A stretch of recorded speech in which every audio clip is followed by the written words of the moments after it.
Good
evening. Sorry for the late start. We are waiting for a few more people to come in.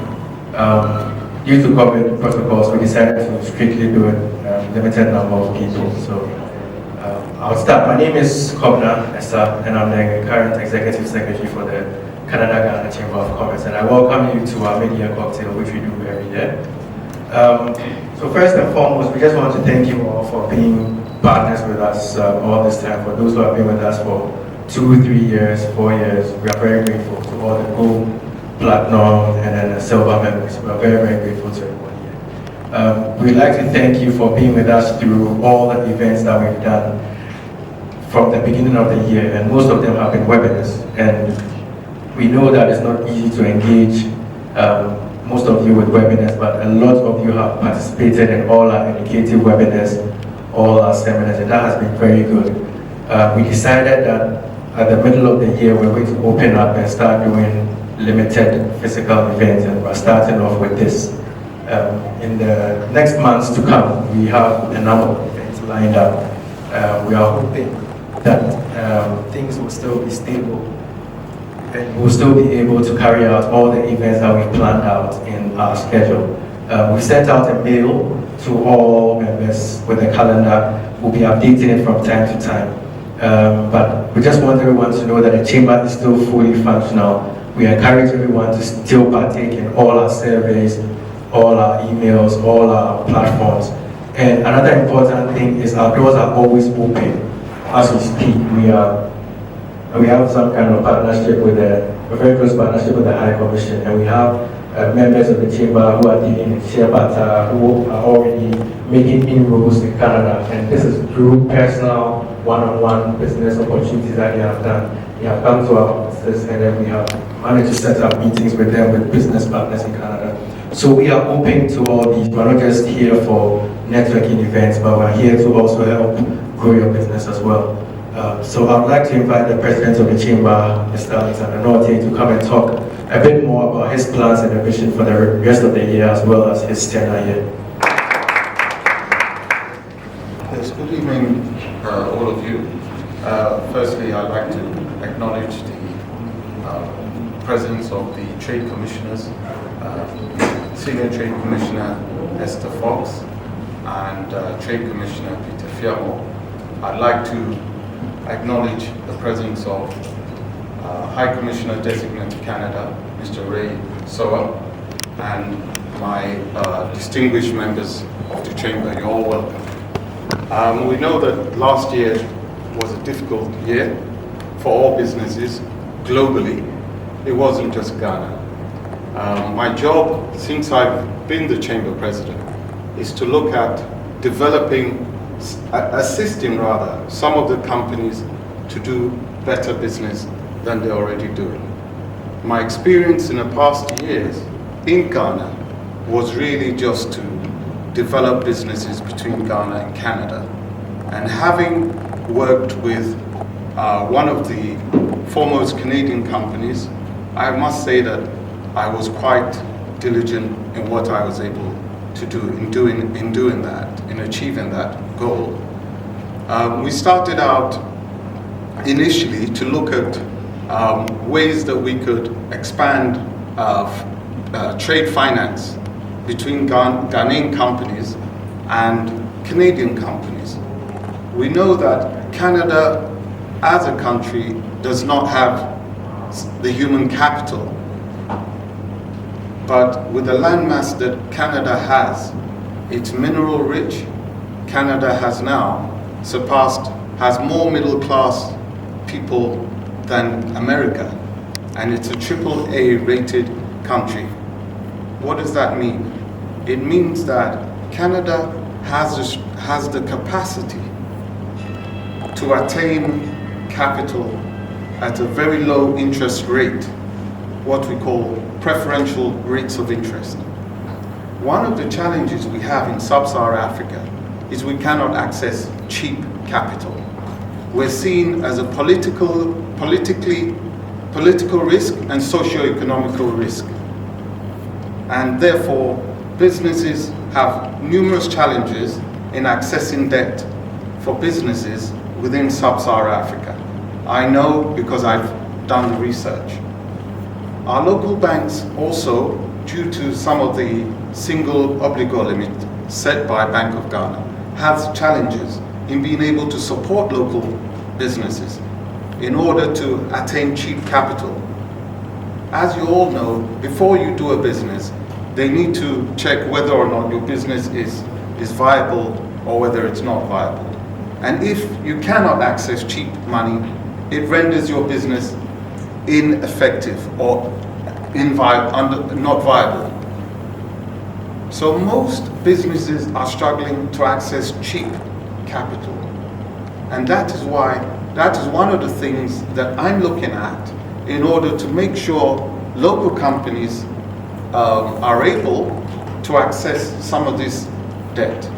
We have Export Development Canada, who we've worked with, which is an export credit guarantee agency based in Ottawa. We have Canadian Commercial Corporation, which deals with trade as a Canadian contractor for a number of infrastructure projects. So Canada has set up all these agencies, sister agencies, in order to do international business. And these are two of the companies that I happen to have worked with and I've represented here over the years. And I've been able to say that, yes, they've been successful here in Ghana. Though it's come with numerous challenges, because you have differences between the Canadian culture and the Ghana culture. And sometimes the two do not match or see eye to eye, but it's a case of, how you try and link the two.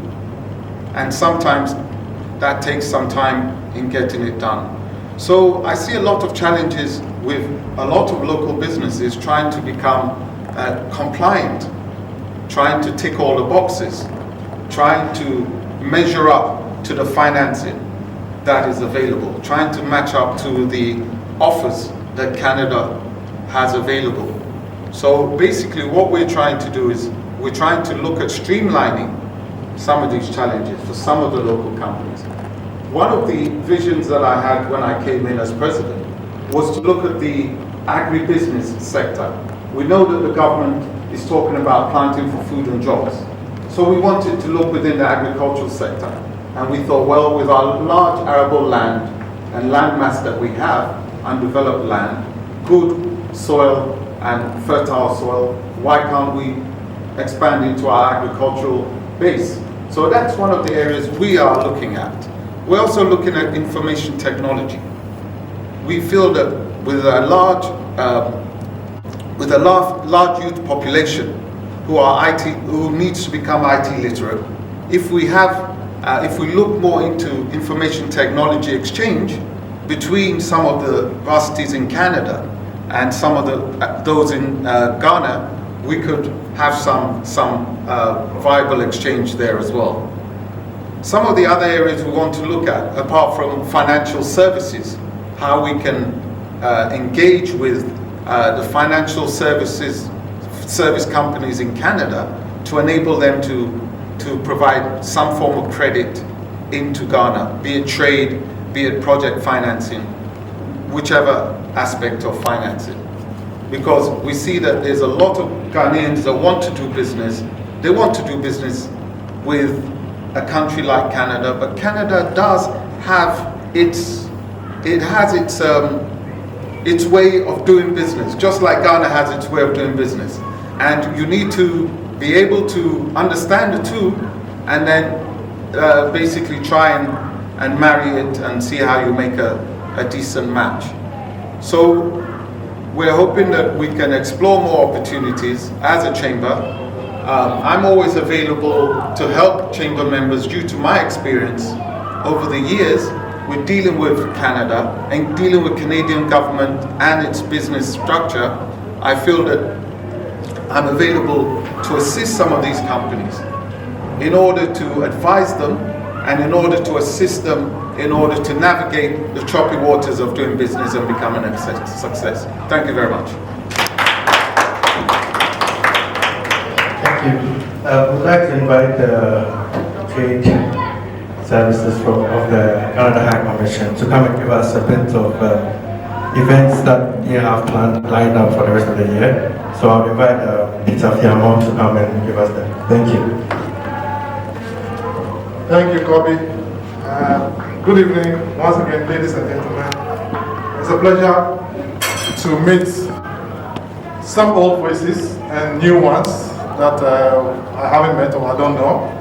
It's good to see new faces and also to welcome the old ones. It's close to a year and a half. Due to COVID, we haven't had the opportunity to meet in person. But regardless, business has been going on at a slower pace, not at the pace that we would have wished. We also share in the vision of the chamber to build business relationship between Canadians and Ghanaians, and also promote bilateral trade between the two countries. So we normally would want to share some of the lined up programs that we think can promote that business-to-business networking and opportunities. One that we have lined up is the Global Energy Show. It used to be the Global Petroleum Show. In 2019, we were able to take a sizable delegation led by the Minister of Western Region. And we are also hoping to do the same last year, but due to COVID, we couldn't do that. Now, the organizers of Global Energy Show want to do an in-person meeting. They do not have the structures laid for virtual conferencing. So this year, even though we're planning for September, we still have to be very wary, not given the fact that the travel restrictions have not been lifted. So in promoting it, we are also very careful, but that doesn't mean we wouldn't start talking about it. We are in the process of engaging the Minister of Energy, just to alert him the invitation has come through the event organizers. And that invitation, I'm aware, has been sent to his office already. We are also hoping that we might meet with him and set up some sort of webinar leading to the event in September. Just to hear from the minister, what are some of the policy initiatives that the ministry is taking that we should all be aware of. You all remember that one of the flagship programs of the chamber has been the power breakfast. So we are hoping that if we are able to get the minister's commitment and is able to arrange that webinar, we could do that with the chamber. Also, we do have a number of CSR programs, what we call the Responsible Business Conduct Initiatives. We did one webinar and we collaborated with the chamber on cross-sector collaboration. We are planning one in October, which is going to be focusing on community relations, the mining companies. You know, Canada is very big in mining. And mining is not just those who are producing. We are also focusing on those that are the genius are in the process of developing their mine. How do they incorporate community relations in the building up of their? I think at that level, most geniuses do not spend so much money or effort into building relationships with communities. So we want to be able to bring an expert in Ghana to work and actually engage in some sort of workshop. And this is something that we will be planning and working with the chamber to do as well. As events come up, as new initiatives come up, we will be able to share with the chamber and we'll work collaboratively like we've been doing in the past. It's been slightly more than 6 months when we had our new Senior Trade Commissioner. It's now my pleasure to invite Esther Fox, who's been with us for slightly more than 6 months, but has been working tirelessly. I must say, when she joined the team, some of us did some background check on her. We were told she was coming from the development stream.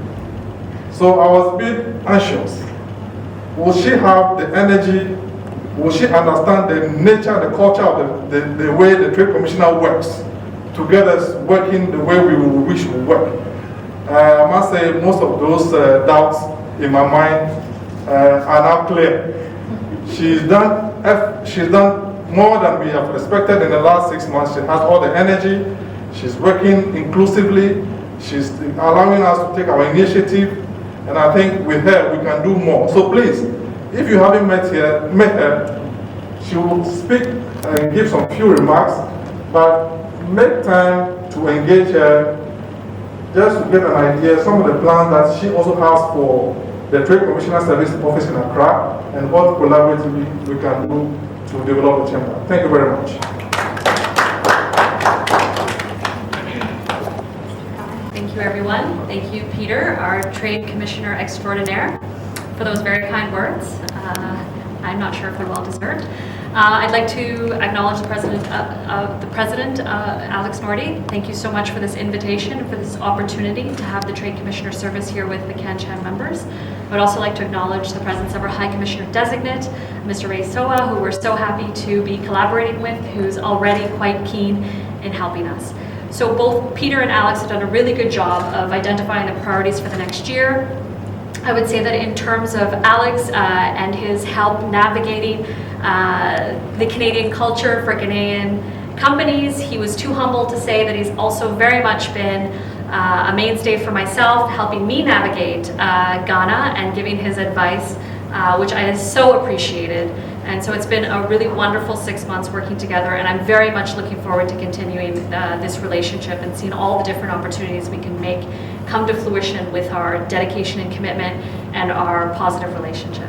And then Peter has done an excellent job talking about what are some of our priorities that we have on deck. However, we always are looking for opportunities as they come. So one thing is the forecast and the schedule, and another thing is dealing with opportunities which are exciting, and so there's always space. We hope you'll participate in the ones that he's highlighted, but then always know that we are here to address issues as they come, and as we know with the nature of business, you never know what's around the corner. It has been a hard year for COVID. We couldn't not acknowledge that. It's also been a difficult year for the Canada-Ghana Chamber, I know, because so much of the work is through networking, which is so difficult to manage when we cannot even be in person. They've done some wonderful webinars that I've been honored to participate in the last 6 months on very different topics of interest, whether it's agriculture or Canadian laws abroad, which are sometimes technical but important to say, as Mr. Nordy has mentioned. So I would say thank you so much for this event here. Thank you for inviting all of us and for allowing us with this opportunity. And we look forward to engaging, specifically the High Commissioner engaging members in different venues, in different ways, finding creative approaches to the COVID pandemic. So whether it be with webinars or smaller in-person opportunities. So we're looking forward to developing those. So with that, I would say we are here, we are committed, we are a small but mighty Trade Commissioner service. There's Peter, myself, and 2 others that assist. We are here to hear what your opportunities are, what your challenges are, matchmake you with Canadian companies and solutions, both for Canada but also Ghana to build back better. So with that, I would say thank you so much and looking forward to meeting you for those I haven't. He's the CEO of the Africa Skills Hub. He's just going to give us a tidbit of the plans that we have going forward. Thank you. Hello, hi, good evening, and thank you, Kobina, for the invitation. So my name is Daniel Entry, as I mentioned. I work with an organization called Africa Skills Hub. We are a youth and international INGO based here in Ghana, working with the public and the private and the third sector, more on how do we help young people to build skilled African youth using social enterprise and more of a grassroots community development. Thematic areas are really 5, women economic empowerment, social entrepreneurship, access to capital for entrepreneurs, access to markets, advocacy, research, then lastly, publications. I think what is of interest to us, because this is Canada, is that we have a number of projects, but we're working on a project currently with our Canadian partners and called Canada World Youth, with support from Global Affairs Canada. And this is a post-COVID kind of gender responsive project. We call this WELI, very passionate about this program. WELI is a Women Entrepreneurship and Livelihood Initiative, WELI, W-E-L-I. We're doing this in Ghana and Senegal. And in Ghana, so the whole essence of WELI is how do we economically empower women as a result of how COVID has really affected our lives and really strengthen their capacity to move on and build back better. So in northern Ghana, we're helping them with their food and beverage incubator. In Volta, Ghana, we're helping women in palm oil production. The key is entrepreneurship scale up.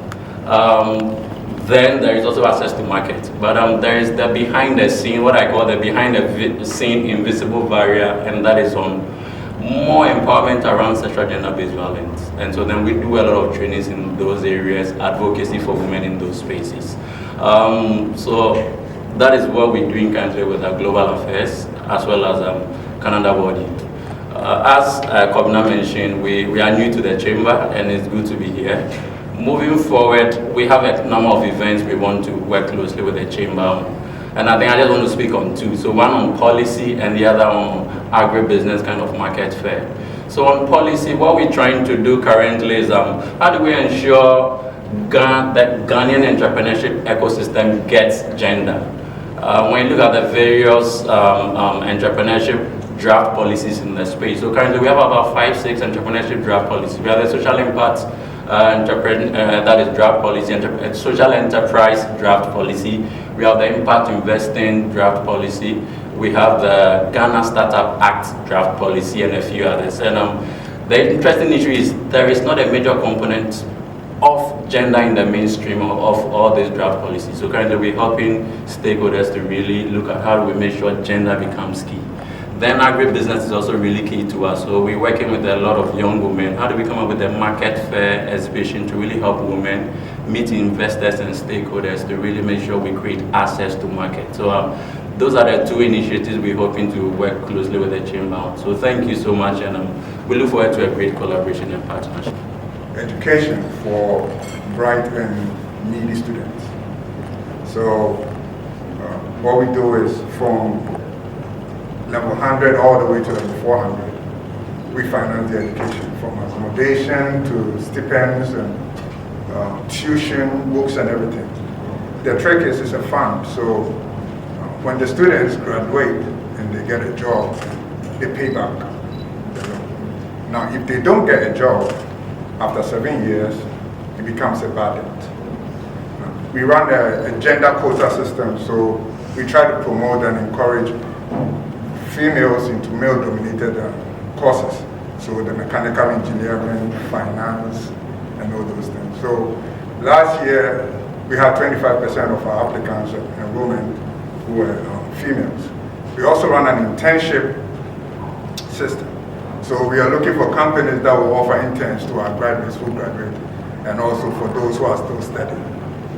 And the catch is, after the internship, if the company wants to recruit the graduates, we have an affinity with that company. I can't go into details, but we have an affinity with that company where we offer support and training in that regard. So we recently opened another branch in Uganda, And with the academic year starting in November, we are trying to raise some funds to support our students. I know most of the Canadian firms here, not most, but the dominant ones are mining firms, and education is their CSR. It would be great whilst I'm here to speak to one or two of them and see how we can collaborate together. And also, I would like to ask if there are any companies here that are looking for interns to reach out, because we have a pool of students, 400 of them, who are looking for opportunities to study before they enter the job market. So basically that is brighter investment. And we joined the chamber last month, and we are hoping to network with the members in the chamber and see how we can find some synergies and work together. Thank you. Thank you very much. Finally, we'd like to invite the High Commissioner Designate Raymond Sowa to give us just a brief on the plans he have and also what he plans to also do in terms of partnerships.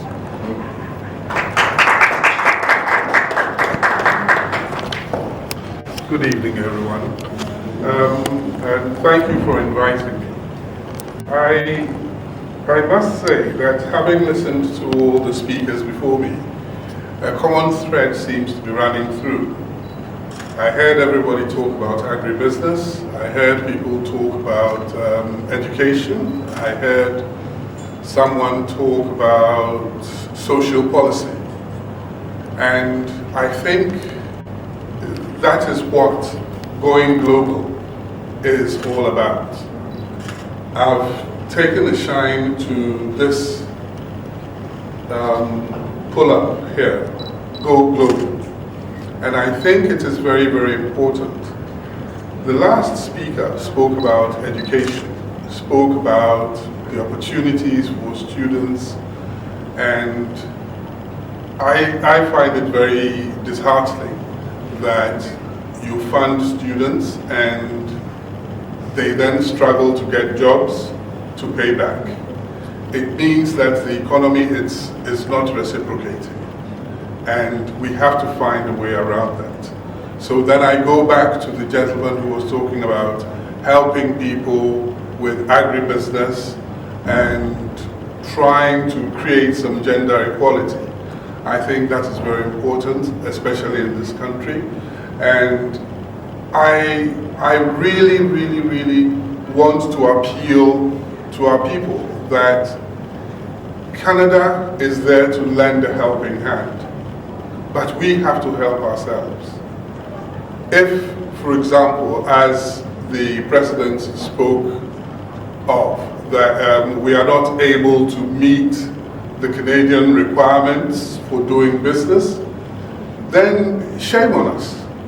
I think we need to be able to find ways of dealing with whoever it is that is willing to lend us a helping hand wants from us. As he said, you get more cost-effective loans. What are we doing about that? It means we've got to get our books in order. We've got to learn to do business in a global village. That is the essence of going global. And I think, Esther, I think you spoke about,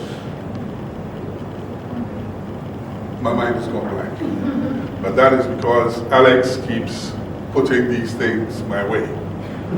I never expected to be speaking here this evening. But having said that, I think it's a very, very important institution to have, the Canada-Ghana Chamber of Commerce, promoting business, promoting trade. And I will do all I can to support it. I believe we've had many discussions, many opportunities, and probably it's to do with the larger end of business.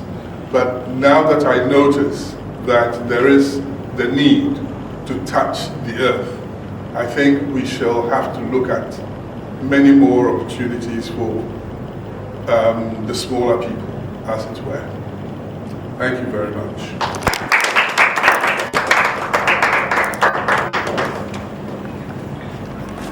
Thank you everyone. I think now we're moving on to the networking part of the event. I think we are done with all the formalities as well.